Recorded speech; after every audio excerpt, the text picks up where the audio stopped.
on enchaîne ça avec le prochain spectacle de lutte. C'était Dynamite du 4 septembre. Comment c'était ça, Pierre? Quand même bien. Quelques bons matchs, dont Okada contre Kyle Fletcher. Comparé à la WWE, lors d'Elite, souvent on lance des dés s'il y a deux lutteurs qui apparaissent et on les crisse ensemble pour qu'ils se battent. Mais ça donne quand même des bons matchs. On s'entend Okada et Kyle Fletcher. Comparé à la semaine passée, Kyle Fletcher, j'ai trouvé vraiment meilleur avec Okada, plus posé, plus posé parce que t'as pas le choix quand t'es avec Okada, mais moins nerveux peut-être, ou moins... Tout est mieux placé, sauf que il vient de cette école-là. Il vient de la New Japan. Fait que je pense que de lutter contre Okada, pour lui, c'est beaucoup plus naturel, beaucoup plus facile que de lutter contre un Ricochet qui vient complètement d'une autre école. Don Callis qui est au commentaire parce qu'il est Cal Fletcher, oui, fait partie de la Callis de famille. Fait que Don qui est là, qui est toujours super pertinent, et même qui va lancer des fleurs à un certain moment à Okada. Fait que même quand il est au commentaire, il est pas 100% personnage. Il va mettre il sépare son chapeau en deux. Il porte deux chapeaux, disons. Un gros chapeau de personnage et un petit chapeau de commentateur par-dessus. Et il fait très bien, toujours pertinent dans ses commentaires. Ça, c'est pas la première fois que je le dis ici, je vais le dire toujours. À chaque fois, Don Callis, beau travail. C'est le fun quand il est au commentaire. Puis on sent pas qu'il prend la place de quelqu'un, on sent pas qu'il s'efface non plus. Il fait la bonne job. Il a fait longtemps à la New Japan. Il a fait aussi pour la TNA, si je me trompe pas, dans le temps. Fait que... bel job. Le match commence Okada, Kyle Fletcher. Tout de suite, on lance des finishers. Tout de suite, on veut faire comme, OK, ben, on va en finir le plus vite possible. Surtout Okada qui fait comme mon petit tabarnak. Ça a été long comme match, malgré qu'on voulait en finir rapidement. Malgré qu'on voulait en finir vite, ça a quand même été long. C'est ça, comme gros combat, là. Ouais. Fletcher a contré un Rainmaker avec un Michinoku Driver. C'était super bien fait, super fluide. Pour un compte de deux, Okada, qui est pas fou, hein, le vétéran, roule en dehors pour attirer un peu Fletcher pour lui faire un DDT surprise à l'extérieur. Kyle qui se relève de ça quand même assez vite, qui réplique avec un Brainbuster sur le apron. Et les deux finissent couchés à terre. C'est une super belle séquence, je l'ai pris en note parce que c'est super fluide, ça a super bien commencé le match, c'est dans les tout débuts. Ouais. Vraiment. Kyle, comme je disais, qui est vraiment plus fluide dans ce match-là, ça paraît, c'est le fun. Il donne deux super kicks back-à-back. C'est drôle parce qu'il donne comme deux super kicks back-à-back, puis là après, il fait comme le cri de Goku là, quand il devient Super Saiyan pour la première fois là, sur Namek. Là, il fait comme... Ça m'a fait vraiment rire. En plus, Kyle, les cheveux blonds, fait que ça m'a fait vraiment rire ce bout-là. Fait que ça devait être voulu, de la façon qu'il l'a fait, je suis certain. Un fan de Dragon Ball, j'imagine. Ouais. Okada qui a sûrement le plus beau dropkick dans le monde de la lutte. C'est fou, man. Quellement il est haut, là. Il va haut, il frappe dans la face de Kyle. En tout cas, dans il est au-dessus de la troisième là, dans son spring là, de jambes. Il est tellement impressionnant. C'est fou raide. Mais il n'y a pas besoin de kicker Kyle dans les gosses pour la victoire. Parce que je trouve que c'est de même que ça finit. Là. Je vous spoil quelque chose qui est déjà passé anyways. On a fini avec un low blow.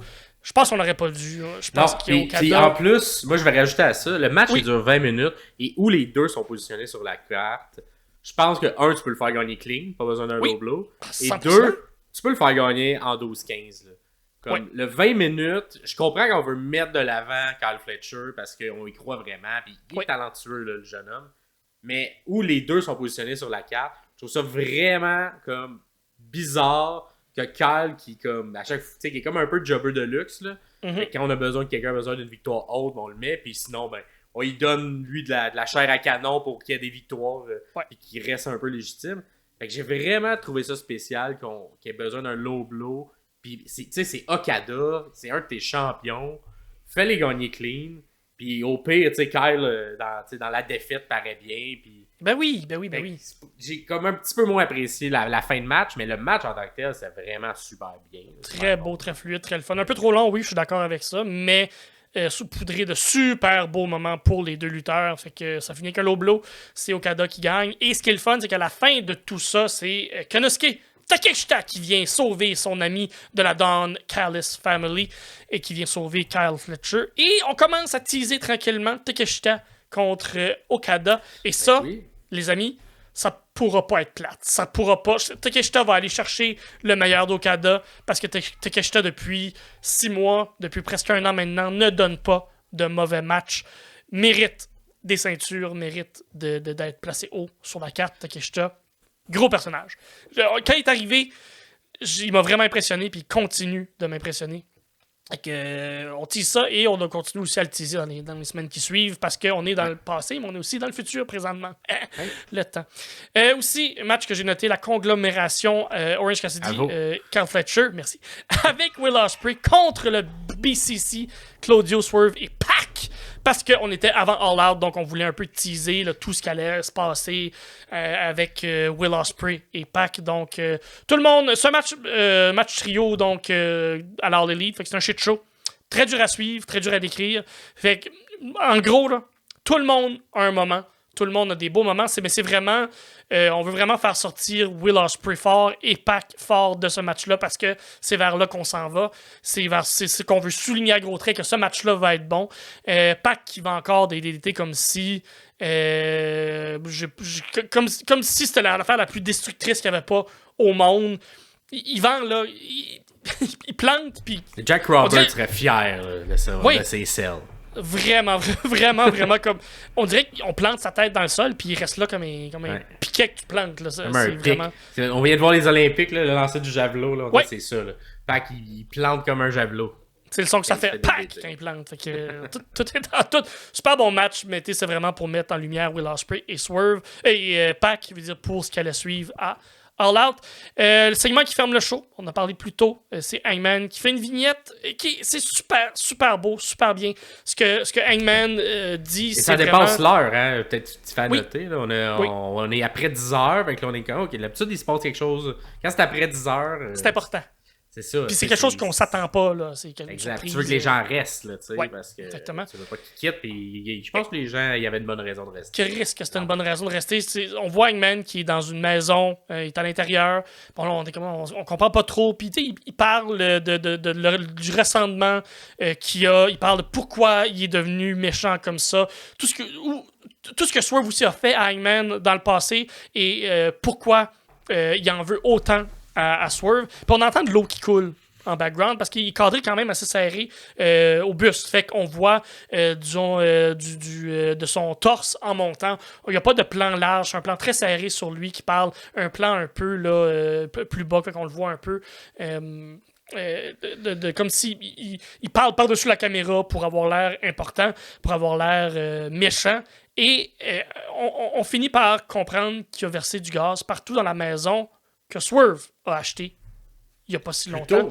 Plutôt, c'est exactement la maison de son enfance qu'il a réussi à acheter. On comprend qu'il est dans cette maison-là. Exactement, c'est la même maison. C'est vraiment... on a vu sur Internet après des photos qui ont été montrées, puis c'est vraiment la maison qu'il a acheté. Bon, pour savoir par après que c'était un work, mais Chris, que c'était bien fait. Fait que, finalement... Chris la maison en feu, s'assoit sur un siège. Quand même proche de la maison, le siège. Ah ouais. Puis, mais il continue. C'est comme tu l'as dit tantôt, Max, il focus dans son propos pour dire à quel point il haït, puis à quel point c'est la faute à Swerve. Si son petit verre. C'est ça, exactement. Tout ce qu'il fait, c'est la faute à Swerve, puis c'est lui qui avait pas à rentrer dans sa maison. Et faire, à cause de lui, il a fallu qu'il parte plus loin avec sa famille, puis qu'il déménage pendant des mois parce qu'il avait peur. Puis... C'était beau, c'était bon, c'était bien fait. Bravo pour ça, puis ça nous a apporté un match complètement débile par après. Puis une belle construction également qu'on s'est servi de ce segment-là à l'intérieur du match.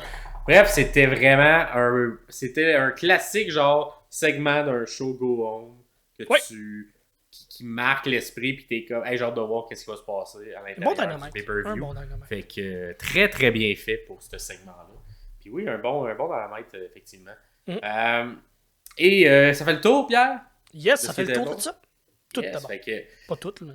Pas tout, mais ça c'était bon. Nous, on